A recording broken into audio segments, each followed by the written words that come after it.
जय। शनि प्रदोष व्रत कथा।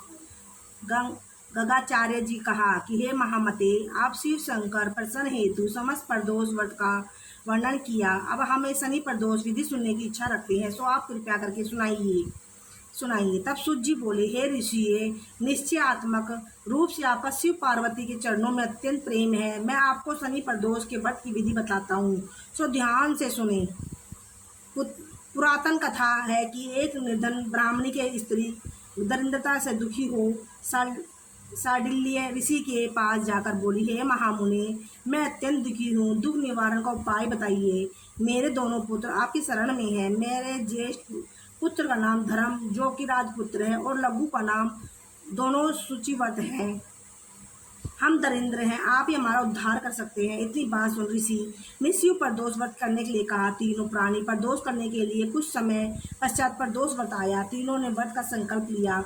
छोटा लड़का, जिसका नाम सूचिव्रत था, वह तालाब पर स्नान करने को गया और मार्ग में स्वर्ण कलश धन से भरपूर मिला। उसको लेकर वह घर आया। प्रसन्न हो माता से कहा, हे माता, ये धन मार्ग से प्राप्त हुआ है। माता ने धन देखकर शिव महिमा का वर्णन किया। शिव राजपुत्र को अपने पास बुलाकर बोली, देखो पुत्र, यह धन हमने शिव जी की कृपा से प्राप्त हुआ है, अतः प्रसाद के रूप में दोनों पुत्र आधा आधा बांट लो। माता के वचन सुनकर राजपुत्र ने शिव पार्वती का धन ध्यान किया और बोली, पूज्य, ये धन आपके पुत्रों का ही है, मैं आपको अधिकारी नहीं, इसकी अधिकारी नहीं हूँ। मुझे शंकर भगवान और माता पार्वती जब देंगे तब लूंगा। इतना कहकर राजपुत्र शंकर जी की पूजा में लग गए। एक दिन दोनों भाइयों को प्रदेश भ्रमण का विचार हुआ। वहाँ अनेक गंधर्व कन्याओं को क्रीड़ा करते देखा। उन्हें देखकर सूचिव्रत ने कहा, भैया, आप हमें आगे नहीं जाना।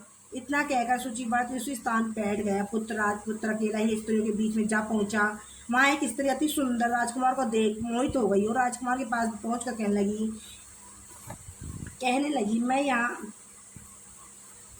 कि हे सखिया, मैं इस वन के समीप ही जो दूसरा वन है, तुम वहां जाकर देखो, भांति भांति के पुष्प खिले हैं। वहां से सुन वह सखी दूसरे वन में चली गई। वह सुंदर राजकुमार की ओर देखती रही। इधर राजकुमार भी कामुक दृष्टि से निहारने लगा। युवती बोली, आप कहाँ रहते हैं? वन में कैसे पधारे?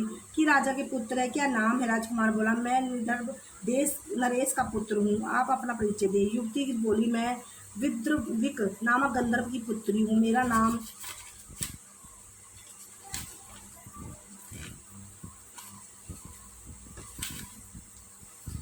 नाम असुमति है। मैंने अपना मन स्थिति को जान लिया है।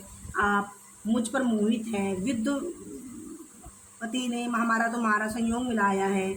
युवती ने मोतियों का हार राजकुमार के गले में डाल दिया। राजकुमार हार स्वीकार करते हुए बोला कि भद्रे, मैंने आपको उपहार स्वीकार कर लिया है, परंतु मैं निर्धन हूँ। राजकुमार के इस वचनों को सुनकर गंधर्व कन्या बोली कि मैं जैसा कह चुकी हूँ कि वैसा ही करूंगी, आप अपने घर जाइए। इतना कहकर गंधर्व कन्या सखियों में जा मिली। घर जाकर राजकुमार ने सूचिव्रत को सारा वृत्तांत कह सुनाया। जब तीसरे दिन आया तो सूचिव्रत को लेकर उसी वन में जा पहुंचा। वहीं गंधर्वराज अपनी कन्या को लेकर वहां पहुंचा। दोनों राजकुमारों को देकर आसन दे कहा कि मैं कैलाश पर गया था। वहां शंकर जी ने मुझसे कहा कि धर्मगुप्त नाम का राजपुत्र है, जो इस समय राजविहीन निर्धन है, मेरा परम भक्त है। मैं गंधर्वराज, तुम उसकी सहायता करो। मैं महादेव जी की आज्ञा से इस कन्या को आपके पास लाया हूँ, आप इसे निर्वाह करे, मैं आपको सहायता की राजगद्दी पर बैठा दूंगा। इस प्रकार गंधर्वराज ने कन्या का विधिवत विवाह कर दिया। विशेष धन और सुंदर गंधर्व कन्या को पाकर राजकुमार अति प्रसन्न हुआ। भगवान कृपा से अपने शत्रुओं का दमन करके राज्य का शुभ भोग लगा। शंकर भगवान की जय।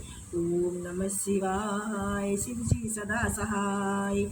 ओम नमः शिवाय। गुरु जी सदा सहाय। शिव शंकर भोले बाबा भो, जय जय शिव शंकर, जय सब जय जय गुरु जी, जय जय गुरु जी, शिव शंकर जी, भोलेनाथ जी। ओम नमः शिवाय। शिव जी सदा सहाय।